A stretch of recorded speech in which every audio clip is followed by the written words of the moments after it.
Today, we become legends.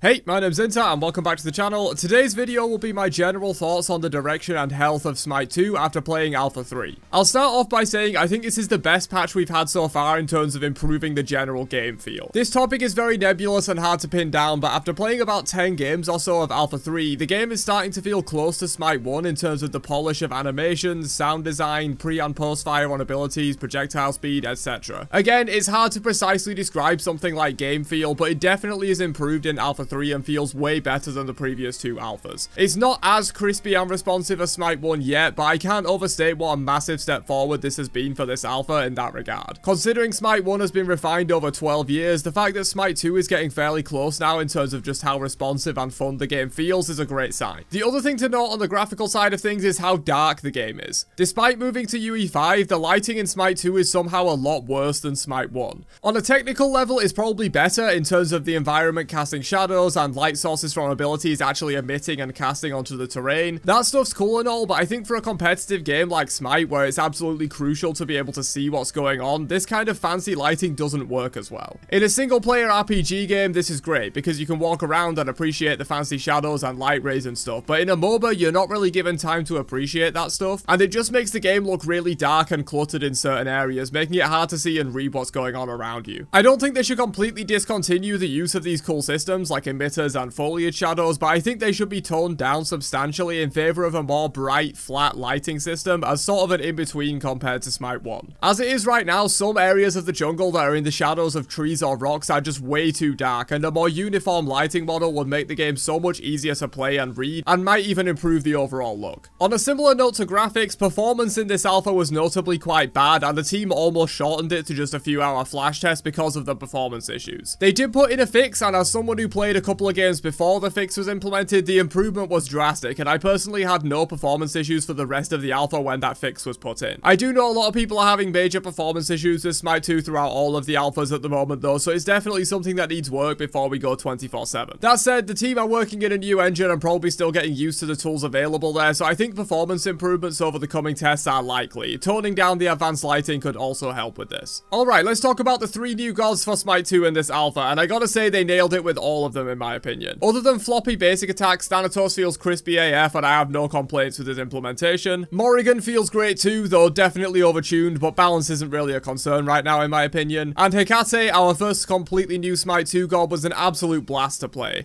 I was very pleasantly surprised by how well her kit flows together and how intuitive her ult and 2 are to use. When her kit was revealed on paper, I had a slight concern that she might end up being one of those theoretically cool gods that suffers from bad kit flow and unintuitiveness, but that's not the case at all. Super glad they took the time to go back to the drawing board for this release because the initial design really wasn't hitting, and this is such a massive improvement. Moving on though, let's talk about the changes to Conquest this alpha, which again I have very positive things to say about. The change to gold piles becoming a Cyclops camp on the side lanes are great in my opinion. It gives you something to really fight over and do when minions aren't there. I will say though, I hope this is mostly placeholder and they do have a plan for an actual unique camp to take these spots, like the Scorpions or gold and silver buffs from Smite 1. Not exactly those of course, but something of similar uniqueness so it's not just a gold camp. The changes to jungle buffs and infamy are excellent in my opinion. Buffs dropping at level 1 really helps the early game feel more tolerable and also fixes the slight issue of invades being a little too strong in Smite 2, since even if your buff gets invaded on cooldown and you get no infamy for it, you at least are still going to get the buff even from level 1. But there is of course still major reward there in terms of enemies getting extra infamy and levels on their buffs, so I think this strikes a good balance for invades in Smite 2. They also made a change to where buffs need less infamy to level up, basically reducing it by 1 camp clear per level, so you now get a level 2 buff after just 2 clears. This actually gives some more relevancy to the rotating buff camps in mid and duo, as securing the first one of those and then your buff at the start of the game already gets you to level 2 on that buff, which makes these very important to contest and gives an incentive to actually fight in the early game. Another change that helps these rotating buffs is that you can now stack jungle buffs. Sometimes these camps will feel very useless, like for example if they spawn as purple or blue in mid lane, so the jungler and mid laner that already have their speed and red dead on them, respectively, would just drop the buff and leave it to despawn a lot of the time. Letting people stack them on themselves actually gives a real incentive to take these. Like, for example, a mid laner would absolutely love a blue buff on top of their red for the mana regen, or the support might really love an extra speed buff so they can do a bit of secondary jungling. Which brings me to my final aspect of the jungle rework in Alpha 3, that being the rework's buff effects, which are all great in my opinion. Mana regen being back on blue buff is a gift from the gods. Solo lane just didn't feel the same without it, and the addition of the jungle starter item like effect onto speed buff makes it so junglers can actually jungle more effectively than everyone else, whereas beforehand there was sort of no reason your jungler should even be jungling, because the rest of your team could do it just as well. I will say though, I think they should also add the bonus damage to camps from Smite 1 starters onto the speed buff as well, just to further reinforce this. This change combined with the buffs dropping at level 1 makes the early jungle first clear so much cleaner for the jungler, if they start at their speed buff, which is a big improvement. I didn't get to play with it much, but I also really like the idea of purple having a hand of the god style secure effect for objectives. It could use some work, like for example having more control over when you could proc it somehow, but I like the idea. Okay, next up is the TTK adjustments in line with Smite 1's 9.5 revert, and honestly, the game didn't feel massively different to me, which I think is a good thing. Smite 2 didn't need as drastic a change to its TTK as Smite 1 did, and I think the change here to only reduce health but not reduce protections was the right call. Don't really have too much to say on this, honestly. The TTK feels mostly the same in my experience, not being very noticeably faster. The game-wide CC adjustments though, this was definitely noticeable and was a great change. I've been calling for this change to DR for years in Smite 1, and I think it worked out great for Alpha 3. I hope they also bring these changes to Smite 1, though it would definitely be significantly more effort to adjust all CC times on 130 gods compared to only a dozen or so for Smite 2. I think at the very least they could bring down the duration of DR stacks in Smite 1, as that's the main reason I hate this mechanic so much. DR stacks lasting 15 seconds has always been insane to me, as you can completely disengage a fight, loop around the side, re-engage, and still have max DR stacks, which just feels really bad to play into. The whole idea of this mechanic is to stop CC chains, so why did they ever need to last 15 seconds? They could last 3 seconds and still do the job just fine, especially considering the duration refreshes each time every time you hit with another CC. Great changes, makes the game feel a lot better and less frustrating when you Ymir freeze someone you didn't realize was hit by a CC 13 seconds ago in a different fight and have it last 0.4 seconds. Next up, we have the change of default relic to blink from beads, with the option to change back to beads if you want to. I think this worked out pretty well in my opinion, and I absolutely love having access to blink from level 1 without having to buy a subpar active item. You can always change back to beads if you want that defensive utility and or your god doesn't use blink very well, so I think this change is nothing but positive. I've said this in multiple videos before, and it appears Hyras are looking at this as well, but I think having a small basket of utility slot items will be the best way to go with this. Give players a choice between blink, beads, teleport, shell, and Aegis. Naturally, blink and beads will be picked up far more than the others, but I think having the choice there would be nice, even if the others only get used in niche situations. There are simply some effects that I think are too core to be restricted onto an item. Blink, teleport, and beads especially. So this kind of a system would be great, and from the blog post we got earlier this week, it seems that's the direction Hyras are going in, which is very promising. I'll also quickly talk about the pre-game passive choices system that was teased in the blog post. This wasn't in Alpha 3 and likely won't be in Alpha 4 or 5 either. They didn't give any specifics, just a general idea for this in the blog post, so likely don't expect this anytime soon, but it might be coming. This will basically be similar to League of Legends rune system, where you choose a specific passive effect pre-game, like for example a conduit gem style effect for your mid laners or a golden shard style effect for your ADCs. They plan to make them all combat oriented and have 5 designs, one loosely designed for each conquest role, but ideally with cross compatibility, so there's a real choice to be made and you aren't just face rolling the option for your role and being done with the system. This kind of a system could also improve jungling substantially, as you could choose some kind of jungle related passive effect pre-game once you know you're the jungler. I really like this idea, and it's actually something I suggested in a fairly old video of mine. Very excited to see where they go with this. But that's just about it for all the major changes that came in Alpha 3 for Smite 2. There's of course balance changes, bug fixes, a couple of new items, etc. But this was all of the core sweeping game changes that came in, and overall I think this was by far the best update to Smite 2 yet. The game feels a lot better, getting close to Smite 1 now honestly in terms of how the game feels to play. The new gods were all great, the jungle changes were amazing, default combat blink is super fun to play with, just a great update in general, and if we can get similar quality updates for Alpha 4, 5 and beyond when we go 24/7, I think Smite 2 could be back on the right track here. What are your thoughts though? Do you agree that this update was just what Smite 2 needed, or do you think it's too little too late for the game? Let me know down below. Big thanks as always to Eisen for his generous Kappa God patronage over on Patreon. If you want to support the channel directly, there's exclusive content and perks available over there, and I massively appreciate anyone who supports me through that. Catch you guys in another one later on. Have a great day, and peace out, you nerds.